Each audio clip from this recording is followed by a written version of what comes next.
अस्सलामुअलैकुम।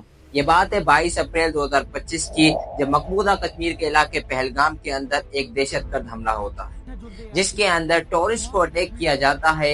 इसमें 26 अफराद जहां भाग हो जाते हैं और 20 से ज्यादा लोग जख्मी हो जाते हैं, जिनमें से ज्यादातर ताल्लुक हिंदू मजहब से लोगों का था। इस हमले की जिम्मेदारी टीआरएफ दी रेजिस्टेंस फ्रंट ग्रुप, जो कि लश्कर तैयबा का ऑफशूट ग्रुप बताया जाता है, इसने उठाई। लेकिन हर दफा की तरह इस बार भी इंडियन गवर्नमेंट यानी Indian prime minister Narendra Modi ने इस हमले का इल्जाम पाकिस्तान के सिर ठहरा दिया और पाकिस्तान के ऊपर सख्त पाबंदी आयद कर दी गई। इंडियन गवर्नमेंट ने वाटर ट्रीटी 1960 की मुखालिफत की और पाकिस्तान के जो रिहायशी इंडिया के अंदर मौजूद थे, उन्हें 48 आवर्स का टाइम दिया गया कि वो इंडिया छोड़कर चले जाएं। और यही सिचुएशन फिर पाकिस्तान में देखने को मिली। पाकिस्तान ने इसका जवाबी हमला दिया। पाकिस्तान ने जितने तिजारती कारोबार थे उन सबको मंसूख कर दिया और इंडियन एयर बेस लाइन को भी यहाँ से बंद कर दिया गया। लेकिन इस हमले के बाद दोनों मुल्कों में सिचुएशन बिल्कुल चेंज हो जाती है। दोनों गवर्नमेंट्स की तरफ से टिट फॉर टेट सिचुएशन देखने को मिलती है। हर मुल्क ये चाह रहा है कि मैं दूसरे मुल्क को ज्यादा से ज्यादा नुकसान पहुंचाऊं। लेकिन सवाल ये पैदा होता है कि पहलगाम अटैक वाकई पाकिस्तान ने करवाया था या फिर ये इंडियन गवर्नमेंट की बनाई हुई एक साजिश थी। इंडिया में ये एक ओपन सीक्रेट मानी जाती है कि जितने भी टेरर अटैक्स होते हैं ये आईएसआई और पाकिस्तानी मिलिट्री की वजह से हो रहे हैं, डायरेक्टली या indirect. India has delivered justice to the victims. Pahalgam में नामालूम अफराद ने फायरिंग की है। फिर बोले कि तुम मुसलमान हो तो अजान। पापा ने बोला कि आप जो बोलोगे मैं करता हूँ, बट मारना मत। तो उसने 3 गोलियां मारी पे।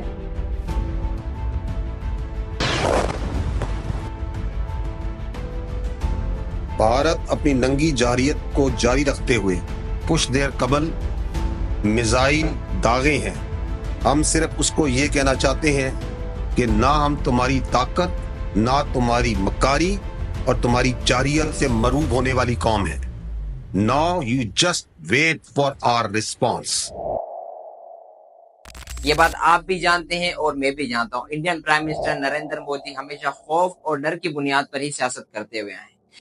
मोदी सरकार हमेशा से यही चाहती आ रही है कि हिंदू मुस्लिम फसाद बढ़े और ये हिंदुओं को इसी तरह मुसलमानों के खिलाफ इस्तेमाल करते हैं और उसकी बुनियाद पर अपनी ही सियासत चमकाते रहे। ये बात जाहिर है कि अगर पहलगाम के अंदर अटैक हुआ है, जो भी हुआ गलत हुआ, लेकिन इसका जिम्मेदार कौन है? अगर आप दहशतगर्दों को जिम्मेदार ठहरा रहे हैं तो इसमें सिक्योरिटी की गलती भी आप ही की है। क्यों पहलगाम, जिसे स्विट्जरलैंड ऑफ इंडिया कहा जाता है, जहाँ पर हर साल इतने टूरिस्ट आते हैं, वहां पर आपने सिक्योरिटी नहीं कायम की? ना इंडियन आर्मी है, ना आपकी पुलिस मौजूद है। यहाँ तक के लोगों जिनको जख्मी कर दिया गया, 1.5 घंटे तक वो तड़पते रहे। आपके पास इतनी सहूलियत मौजूद नहीं है कि आप उनको ले जाकर हॉस्पिटल में पहुंचाएं। क्या इसका इल्जाम भी आप पाकिस्तान के सर पर दे देंगे? इसका प्रूफ आपको अभी मिल जाएगा। सोशल मीडिया पर एक बच्चे की वीडियो वायरल हो रही है जो ये कह रहा है कि पीछे ही इंडियन आर्मी की चेक पोस्ट मौजूद थी, उसके बावजूद भी इंडियन आर्मी की कोई सहूलत हमारे लिए नहीं आई। तो इसके जिम्मेदार कौन है? इंडियन आर्मी, इंडियन गवर्नमेंट, या फिर इसका भी जिम्मेदार पाकिस्तान ही है? कुछ कहना चाहेंगे? सिक्योरिटी लैप्स वहाँ पर हुआ तो कहेंगे आप? सरकार तो गई हुई है।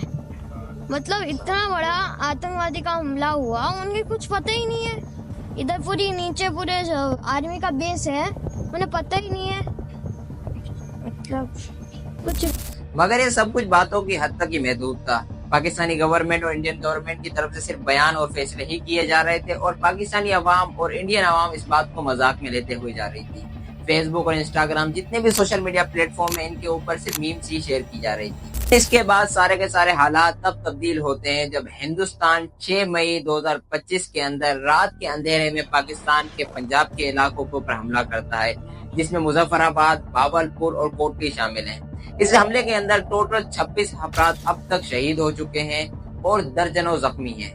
हिंदुस्तान ने कमजोरी का मुजाहरा करते हुए पाकिस्तान के सिविलियंस के ऊपर अटैक किया, जिनमें मस्जिदें और मदरसे भी शामिल। और ऊपर से इस घिनौने मिशन को हिंदुस्तान ने नाम दिया है मिशन सिंदूर का, जिसमें से औरतों और बच्चों को टारगेट करके शहीद किया गया है। पाक फौज ने जवाबी कार्रवाई करते हुए इंडिया के कई सारे तैयारे मार गिराए, जिसमें से राफेल तैयारा भी शामिल था।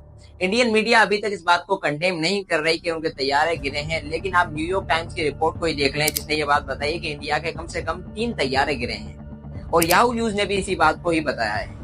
लेकिन इंडिया अभी तक इस बात को मानने के तैयार नहीं है कि उनके तैयारे जमीन पर गिरे हैं। इसके अलावा इंडिया को एलओसी के ऊपर भी काफी सारा नुकसान पहुंचा है, क्योंकि दोनों मुल्कों की तरफ से आमने सामने फायरिंग हुई है और पाकिस्तानी मीडिया की तरफ से यहाँ तक क्लेम किया जा रहा है कि इंडिया की एलओसी के ऊपर सफेद झंडा तक लहरा दिया गया, यानी इंडियन आर्मी ने अपने आप को सरेंडर कर दिया है। इसके अलावा कौमी सलामती कमेटी ने पाकिस्तानी अफवाज को जवाबी कार्रवाई करने की इजाजत दे दी, जिसके बाद पाकिस्तानी DGISPR का कहना है कि हम जवाबी कार्रवाई का भरपूर हक रखते हैं और अब हमले का वक्त और जगह का फैसला हम करेंगे।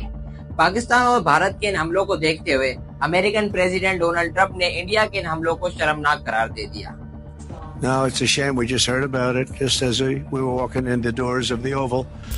पाकिस्तान और इंडिया के बीच में तकरार से साउथ एशिया के ऊपर ही इम्पैक्ट नहीं बल्कि पूरी दुनिया के ऊपर इम्पैक्ट रखती है। जैसे कि पाकिस्तान ने इंडिया का राफेल तैयारा गिराया, एक दिन के अंदर फ्रांसीसी राफेल तैयारे के शेयर्स आपको नीचे गिरते हुए दिखे। ये जंग आखिर कब तक चलेगी?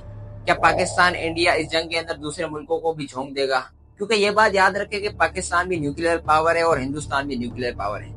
अगर ये जंग ज्यादा छिड़ती है तो बहुत ज्यादा नुकसान भी फैल सकता है। जैसे कि recently Pakistani prime minister Shehbaz Sharif ने अपना खिताब देते हुए कहा है कि हम इस हमले को रिटेलिएट करेंगे और पाकिस्तानी अवाम का एक एक बहे हुए कतरे खून का हम बदला हिंदुस्तान से जरूर लेंगे। भारत के बुज़दिराना हमलों में 26 मासूम शहरी शहीद और 40 जख्मी हुए। हम ये अहद करते हैं कि इन शहीदों के खून के एक एक कतरे का जरूर हिसाब लिया जाएगा। क्या ये गज़वा हिंद की शुरुआत है?